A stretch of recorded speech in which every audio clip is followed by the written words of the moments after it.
Well, I'm just driving home from work here, and I've just been thinking of things that have transpired through this day. Again, it's for me, it's been sort of a frustrating day. I'm just thinking of things that I've experienced and discussions I've had, questions I've been asked. But one thing that came to mind today is I was thinking about the WWE. I don't know if you remember that. I think it used to be the WWF way back when I was just a young kid, so that tells you about how old I am. And there was a wrestler that used to come out and say, "It's Pandemonium, Jack, it's Pandemonium."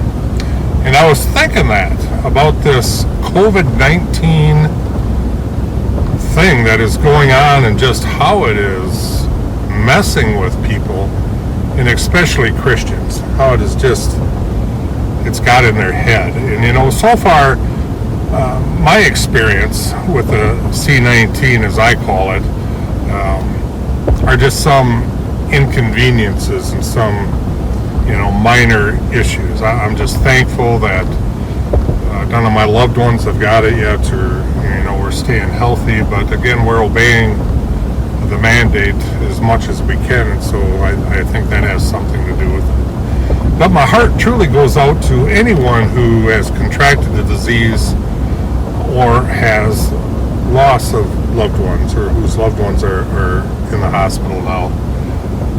I just really don't get it. I've said it for a couple days now that I think the right has it wrong. I'm right-wing. I'm a biblical conservative. Anybody that knows me would be hard-pressed to say otherwise. But I think that the right has it wrong. I've heard about the Republicans suing the Democrats to ease up on this, and I understand about people being in financial hardships, the best I can. I understand it's a struggle. I understand that there's a lot of issues going on that I really have no idea of, because I am still, at this point, fortunate enough to be working part-time, and, we have positioned ourselves where we're still okay. But I'm still frustrated with things. And when I use that phrase, pandemonium, it's really a dual purpose. There's a lot of pandemonium out there, and pandemonium just means chaos. There's a lot of chaos out there. I've told people, don't watch the left-wing media, don't watch the right-wing media. Go to the health sources. I think that they have the answers for this pandemic, and I want to address a couple of those things as we go through this. But there's a lot of chaos out there about this pandemic, which really just means a disease. There's a disease out there right now where there is not a cure. There's a lot of things being worked on. There's some things that have shown promise. But it's really a disease that doesn't have a cure. It's an origin of what I've read so far, and I've done a lot of reading on it, and I am by no means an expert at it. So just take what I'm saying with a grain of salt, but somehow it jumped from animal to human. And so they're figuring it out. Science is figuring it out. That doesn't mean that we take faith out of the equation. Some people are like, well, do you got faith or do you have fear? Well, I don't have fear. I have peace of God, and I'm going to talk about that in just a second. But I also understand that it is something that is taking lives. And I understand that it is something that is attacking people and affecting them in far more ways than what we probably understand spiritually and in our relationship with God and just in the world. I mean, you lose a loved one. What words do you have for that? I guess I don't. And so we have two things going on. We have chaos going on. We have this disease going on. Excuse me, because I'm driving as I'm going here. But there's a lot of things that are going on, and we need to understand some of these things, and we need to really keep a level head about it. It's not, you either have faith or you have fear. It's not about God or government. It incorporates both of those things in our lives. And so when we talk about these things, the pandemonium that I'm talking about, which is that chaos, is also pandemic, which means it's rapid. So the chaos is really building upon itself. That's why I say don't watch the news media. And I don't care if you're watching right-wing or left-wing media. They're both off the charts as far as I'm concerned on these things. They all want the ratings. They all want to sensationalize things.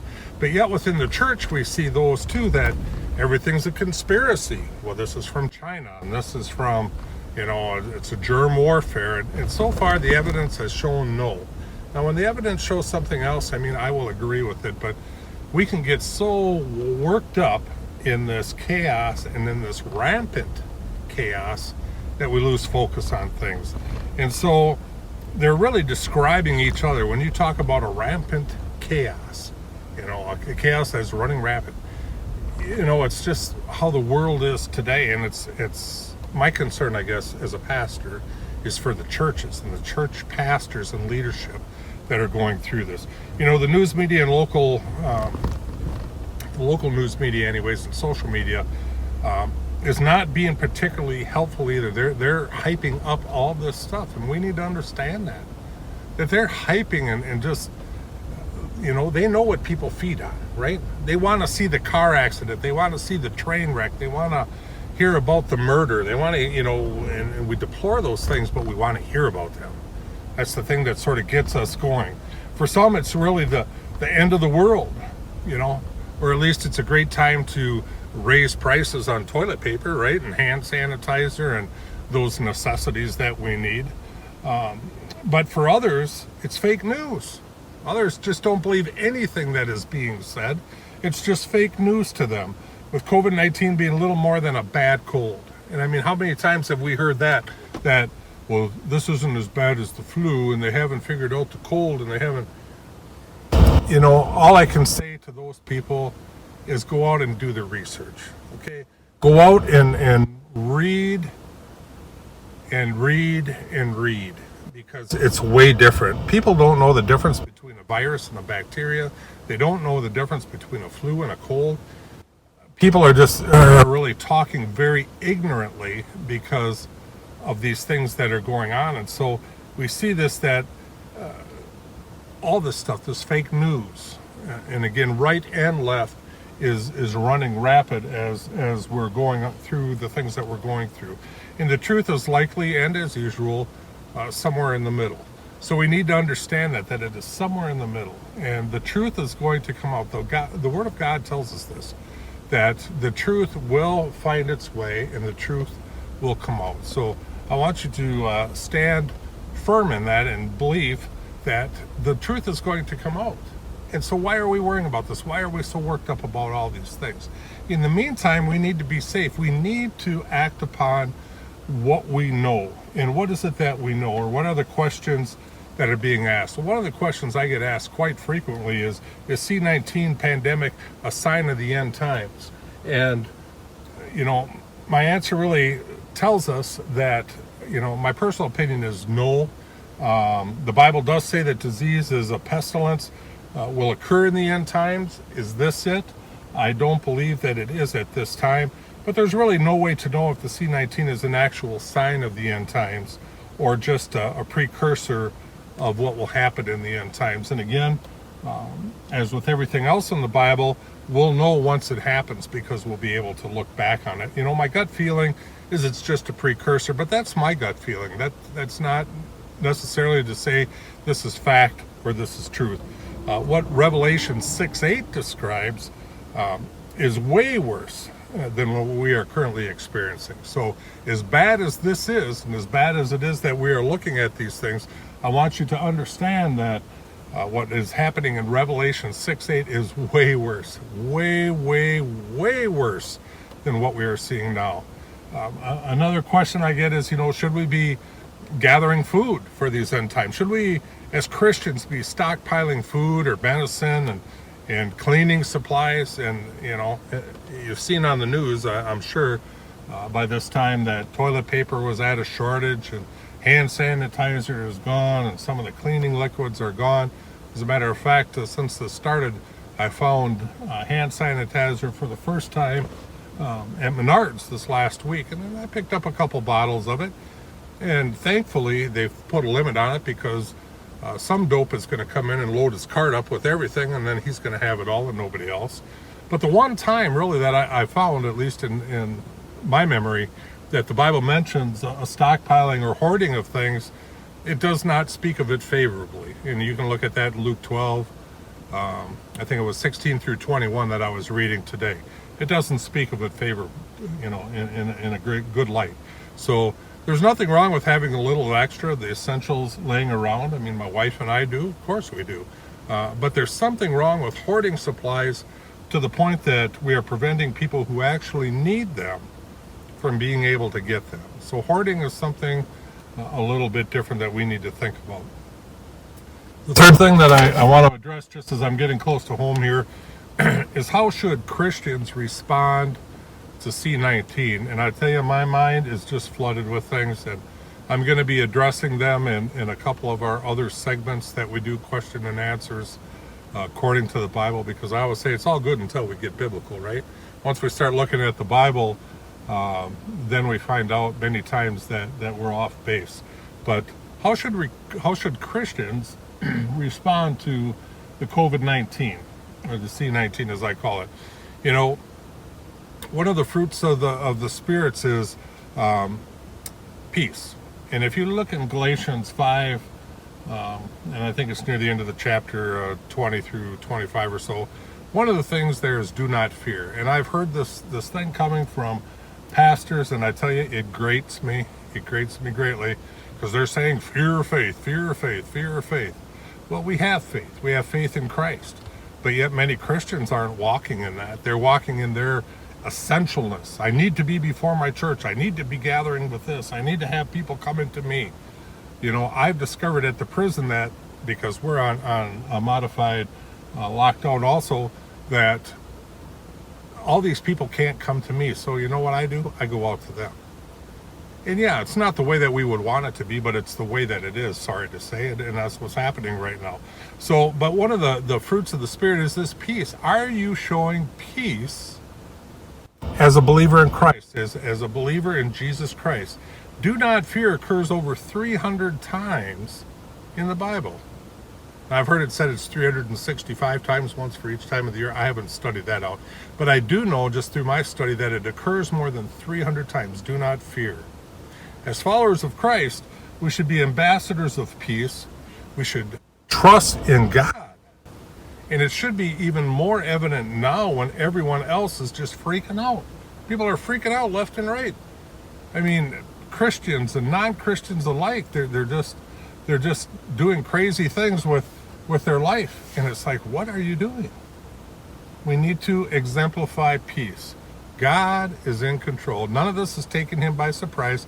He has a plan and a purpose, and why do we think that we need to make it happen? We're no different than those that are trying to do all these works so the rapture will come, or so the end times will come, thinking that we can usher it in. Well, God is in control, and he's telling us to rest in his peace. And so we need to really grip that fruit of the Spirit that says, do not fear. We should be ambassadors of peace. We should be calming people instead of riling them up. And again, I have a special issue about those that are pastors or leaders in the church, just how they're responding to things. They're getting agitated. They're arguing with one another. They're, oh, you got to have faith, and just ignore the laws of God. No, we can't do that. We cannot ignore the laws of God in this situation. We should be wise. God has called us to be wise, and he tells us a lot about wisdom in the Bible. And we need to be discerning. We need to really discern the times. That means we need to listen. We need to research. We don't just believe, the left media or the right media or any media for that fact, just because they're saying it.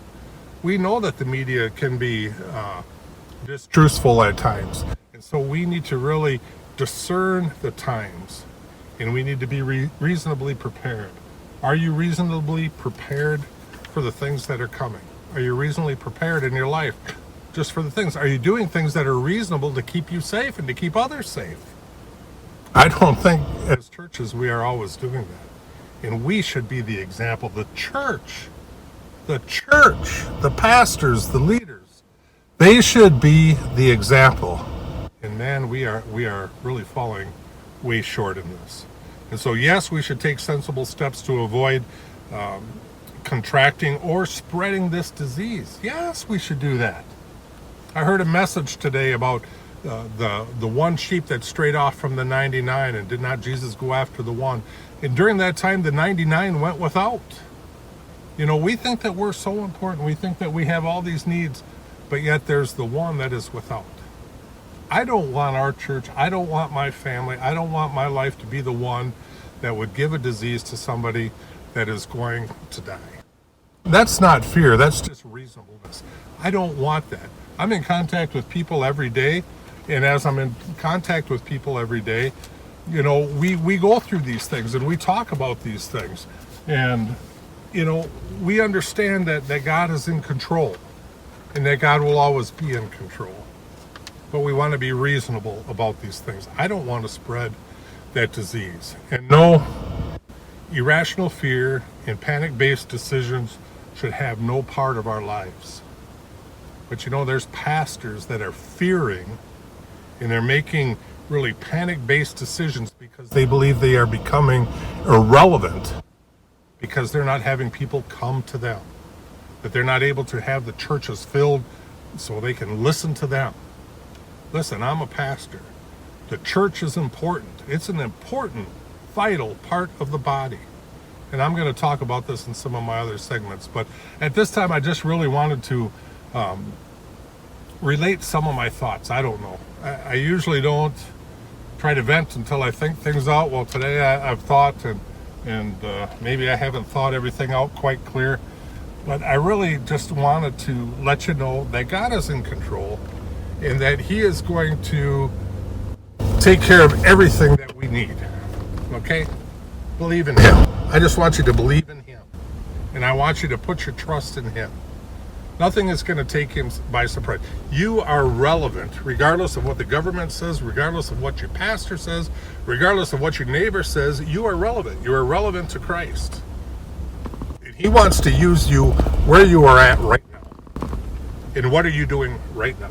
That is my question. So I just pray that you all have a good evening and a good afternoon. And I'm sorry for taking up so much time, but if you don't like me, don't listen. So, okay, be blessed. Bye.